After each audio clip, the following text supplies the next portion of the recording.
What is memory? Memory is ability to encode, store, retain, and subsequently recall information and past experience in the human brain. Okay, the information we save it into our memory can use later. For example, before this we learn about motor abilities. Am I right? Okay. Do you still remember about what is perceptual motor abilities? If you remember that information, you save it into our memory, so we can use it later. Okay, when we can use this information, we can use during examination or test, and then any situation that's suitable with the concept. Okay. This point is about memory component. Okay, there are 4 memory component. First is learning, second recall, third recognition, and last retention. Okay, we go to the next slide. First is learning. Learning and memory are closely related. Learning is the acquisition from skill or knowledge. From learning, we can get the information and then we put that information in our memory for later use. While memory is the expression of what we have acquired. Without memory, it is difficult for us to remember and apply that information. The second component is recall, which means we remember the previous information and getting the information out from the brain. Okay, for example, it's about name. You meet your old friend and suddenly you ask yourself, what is his name? Okay, sometimes you cannot remember his name, but you already know there is someone you have met before. Okay. Okay, second example is sports shoes brand. Okay, when I talk about sports shoes brand, you will probably think about Adidas, Nike, Reebok, and Asics. This is because you already heard, seen, or known that brand name. Okay. The third memory component is recognition. It is brain ability to identify stimuli like situation, places, object, people, and so on that you have seen or heard before. And it is required a cue in order to remember something. For example, taking multiple choice test require you to identify material you learn. This is because multiple choice test has several answers. This answer is a cue for you to choose and relate with your previous learning. For the last memory component is retention. It is about making new knowledge stick in our memory. So, new information is transferred from our short-term storage to our long-term storage. For example, walking. When you as a child, you learn how to walk. You also make a count of each step while learning to walk. So, this new knowledge stick in our memory, and then we apply and practice every day. When adult, you can walk without thinking every step. Okay, how does memory work?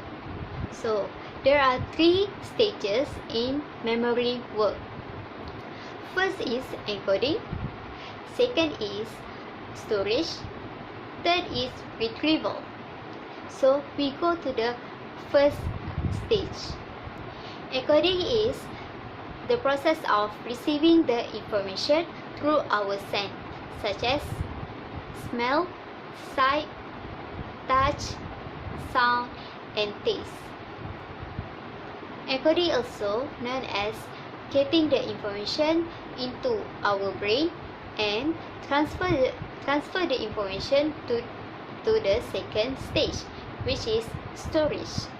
The second stage in memory work is storage, which means the information is retained in memory over a period of time.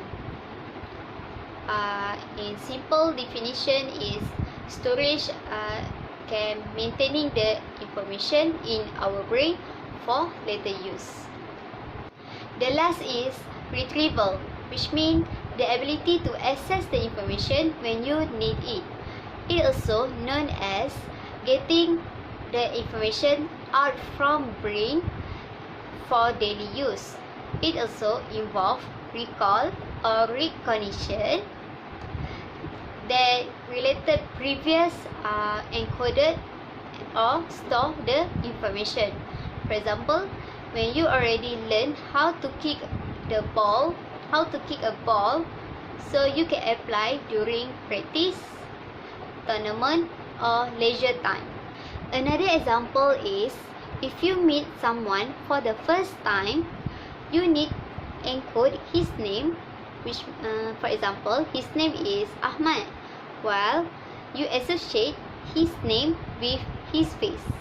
Okay, then you need to maintain the information for over a period of time, which means that information retained in brain for later use.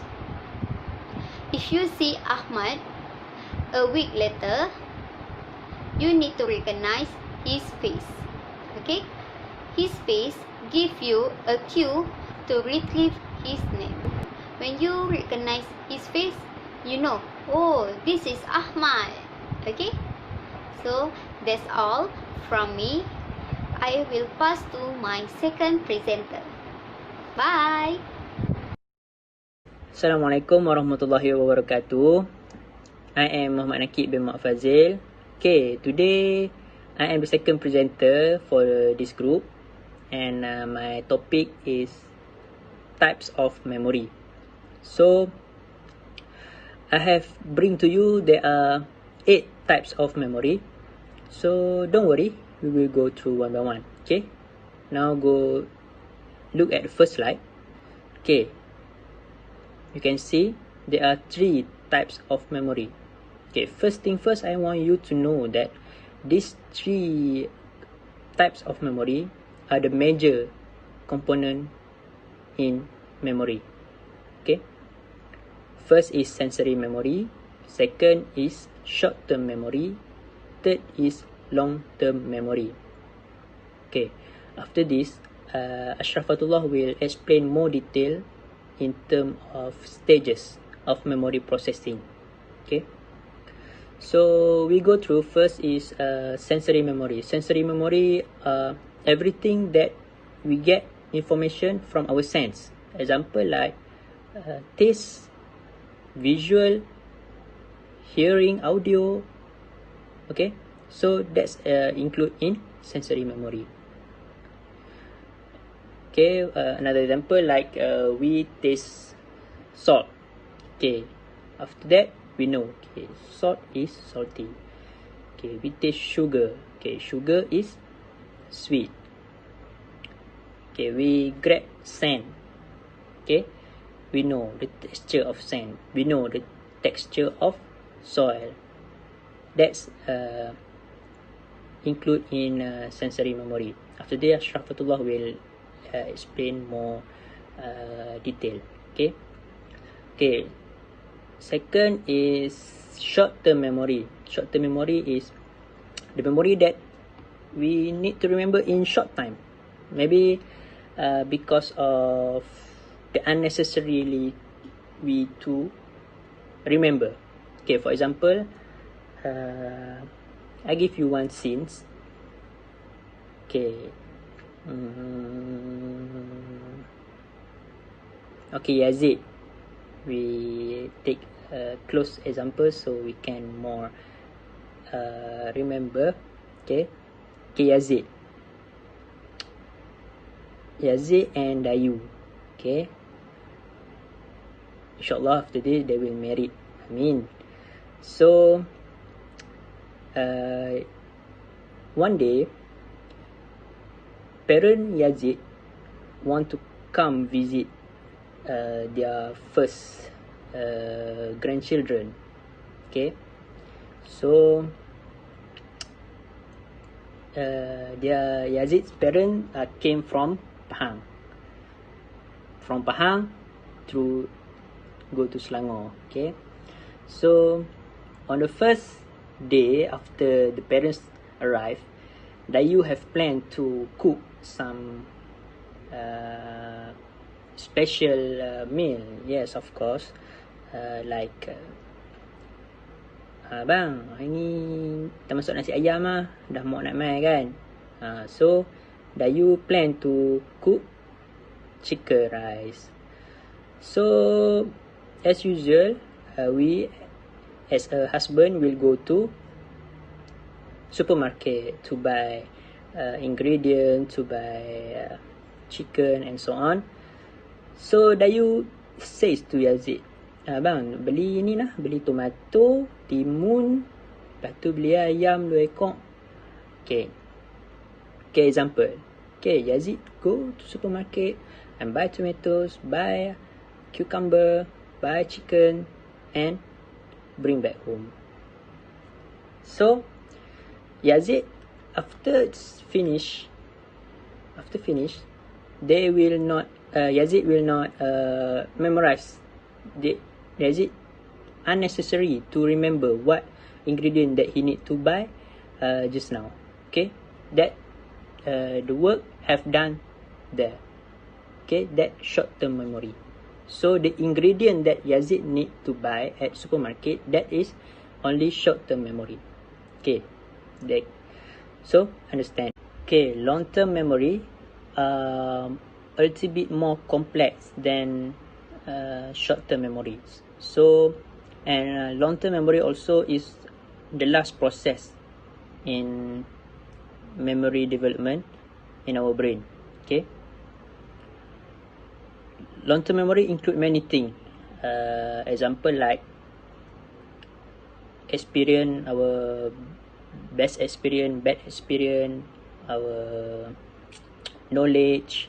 So they are under long-term memory, and under long-term memory also there are several types of memory that relate with that I have said before, which is experience or drama or something. Okay, we will go through. Go to the next slide. Okay, look at the first point is explicit memory. Explicit memory is one of the type in long-term memory. Okay, explicit memory, you need to a memory that you need to take time to think, or you need to remember. After a few minutes or few seconds, then you can recall it. Example like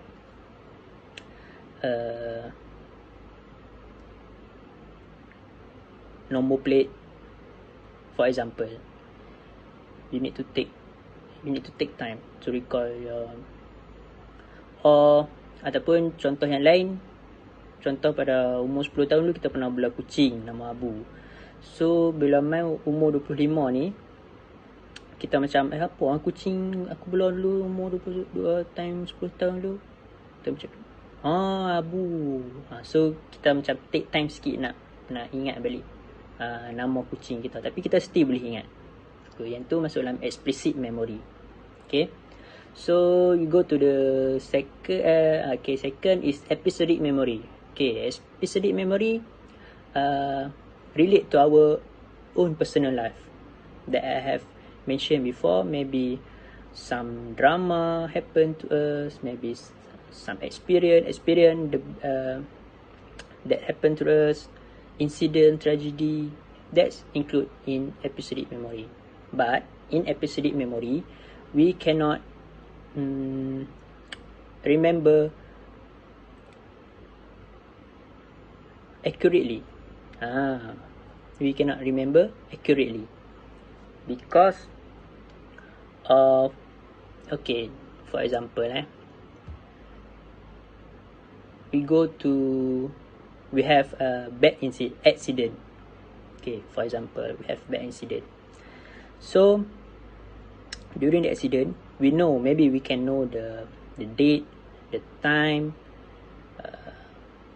night or day. Okay, maybe that's we will know, but we cannot exactly we cannot exactly know how it happened. Maybe the car turn around or golek ke macam tu. So tak boleh, episode memory ni kita tak boleh exactly tahu yang betul-betul tepat ya. Tapi kita still boleh, dulu pernah accident dulu macam ni time ni teruk macam tu lah. Okay, yang tu episodic memory.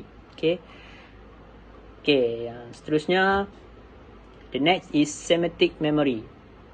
Semantic memory is general knowledge of the world. It's very, very simple. Okay, everyone know the sky is blue, the grass is green, the giraffe have long neck, elephant is big. So that's semantic memory. Okay, very simple. Okay, for the last slide, they have two type of memory, which is implicit memory and procedural memory. Okay, first is implicit memory, is the second major type of long-term memory. Okay, implicit memory also include under long-term memory. So how it work? Okay, implicit memory is a memory that we do not have to